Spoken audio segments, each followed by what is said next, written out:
Assalamualaikum warahmatullahi wabarakatuh. Saya Raya berdiri dari kelas 10 akan membahas tentang kerajaan Goa Talo. Jadi, yang akan kita bicarakan antara lain perkenalan singkat kerajaan Goa Talo, raja-raja yang pernah memerintah, kehidupan ekonomi, kehidupan sosial, dan kehidupan budaya. Yang pertama, kita akan membahas tentang perkenalan singkat kerajaan Goa Talo. Jadi, kerajaan Goa Talo ini memiliki pusat pemerintahan yang berada di Makassar. Kesultanan Goa dan Talo sering disebut sebagai Kesultanan Makassar. Secara geografis, Sulawesi Selatan memiliki posisi penting karena dekat dengan jalur pelayaran dan perdagangan Nusantara. Bahkan, daerah Makassar menjadi pusat persinggahan para pedagang yang berasal dari Indonesia bagian barat. Di Sulawesi Selatan, abad 16, terdapat beberapa kesultanan mandiri, di antaranya Goa, Talong, Bone, Sopeng, Wajo, dan Sidanreng. Setiap kesultanan membentuk persekutuan sesuai dengan pilihannya masing-masing, salah satunya Goa Talo. Jadi, kerajaan Goa Talo ini adalah kerajaan mandiri, yaitu kerajaan Goa dan Talo. Kemudian mereka membentuk persekutuan. Selanjutnya, hal ini mengakibatkan Kesultanan Makassar berkembang menjadi kerajaan besar dan berkuasa atas jalur perdagangan Nusantara. Pada awal kedatangan Dato' Ribadang, ulama Islam dari Sumatera Barat, ia menyebarkan ajaran Islam di Makassar. Raja Goa, Daeng Manrabia yang memerintah pada 1591 sampai 1638 memeluk agama Islam pada tahun 1605 dan namanya diubah menjadi Sultan Alauddin dan Raja Talo. Di bawah kepemimpinannya, Kesultanan Makassar berkembang menjadi negara maritim yang kuat. Karena Montanya menjadi Perdana Menteri dan bergelar Sultan Abdullah pada masa ini pula, orang mulai mengenal jenis perahu layar, lambo, dan pinisi. Kapal yaitu kapal tradisional asal Indonesia dari suku Bugis Makassar. Selanjutnya, kita akan membahas tentang raja-raja yang pernah memerintah. Yang pertama ada Sultan Alauddin. Itu Raja Makassar yang pertama memeluk Islam yang memerintah di Makassar. Di bawah pemerintahannya, Makassar mulai terjun dalam dunia pelayaran perdagangan atau dunia maritim yang kuat. Perkembangan ini menyebabkan meningkatnya kesejahteraan rakyat. Selanjutnya ada Sultan Hasanuddin. Kesultanan Makassar mencapai puncak kejayaan. Sultan Hasanuddin membawa Makassar sebagai daerah yang maju. Wilayah kekuasaannya meluas sampai ke Flores dan Pulau Solor di Nusa Tenggara. Hingga Kesultanan Wajo, Bone, Luwu, dan Sopeng juga berhasil dikuasai. Kesultanan Goa Talo terlibat perang besar melawan VOC yang dikenal dengan nama Perang Makassar yang terjadi pada tahun 1666 sampai 1669. Perang ini termasuk perang terbesar yang pernah dialami VOC. Perang tersebut terjadi karena keberanian Sultan Hasanuddin memporak-porandakan pasukan Belanda di Maluku, membuatnya mendapat sebutan ayam jantan dari timur.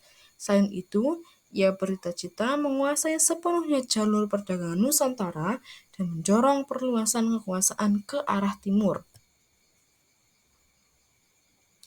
Hal ini tentunya mengancam aktivitas ekonomi Belanda, karena bagi Belanda, kehadiran Kesultanan Goa Talo saja sudah mengancam lalu lintas perdagangan mereka dari Maluku ke Batavia.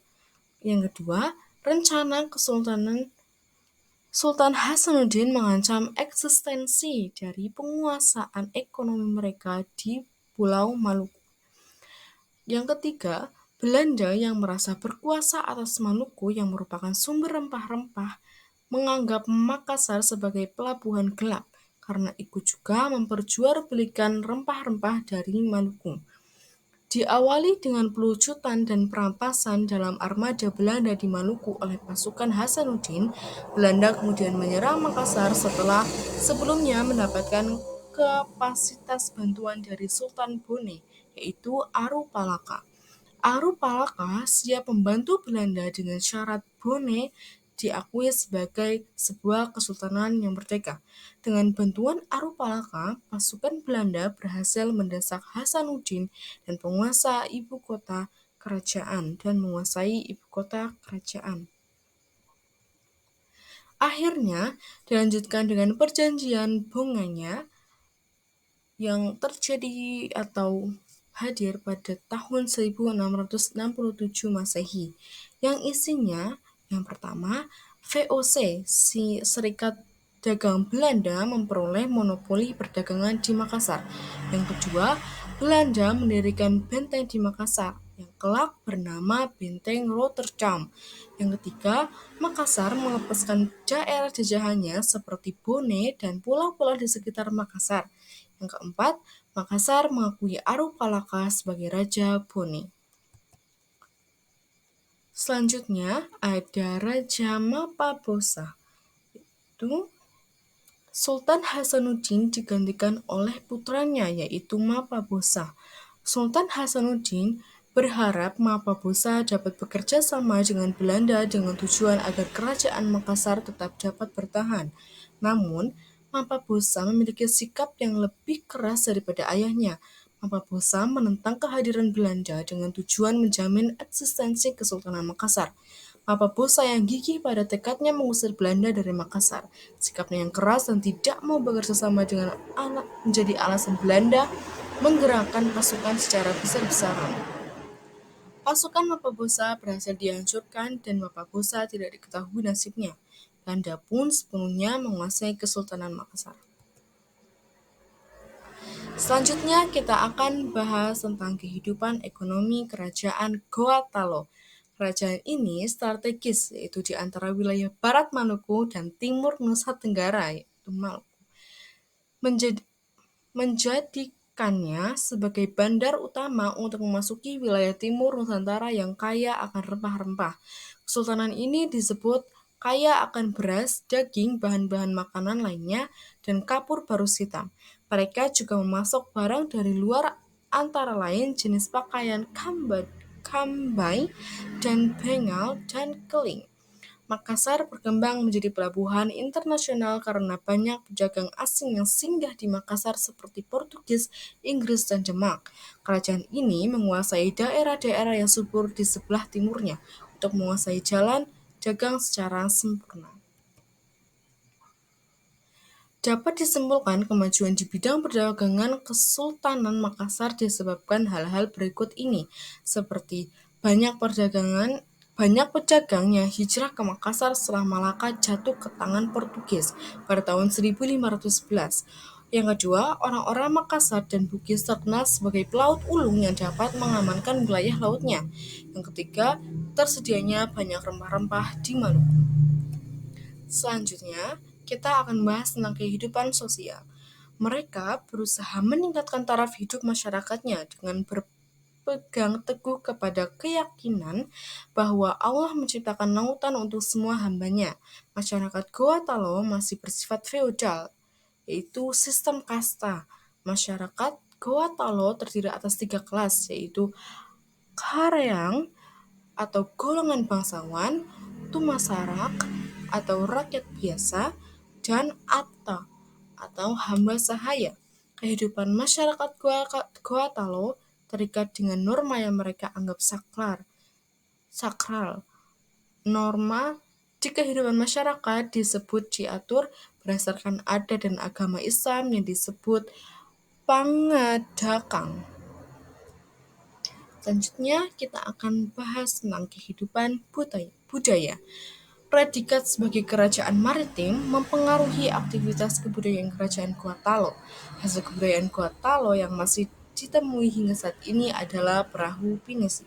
Selain itu, Juga berkembang seni bangunan, seni sastra, seni suara, dan lain sebagainya.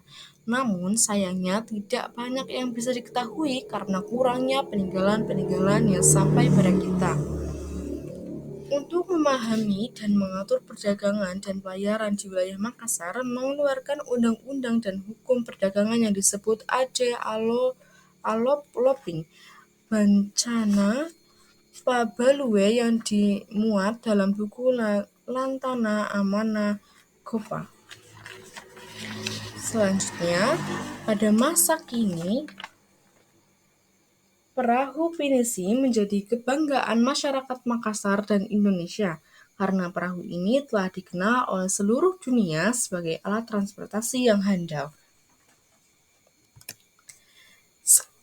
Sekian yang bisa saya sampaikan. Mohon maaf jika ada kesalahan atau informasi yang memang kurang melengkapi atau mungkin saya menambahkan sedikit-sedikit atau mungkin ada kata-kata yang kurang jelas. Saya minta maaf dan terima kasih karena sudah mendengarkan.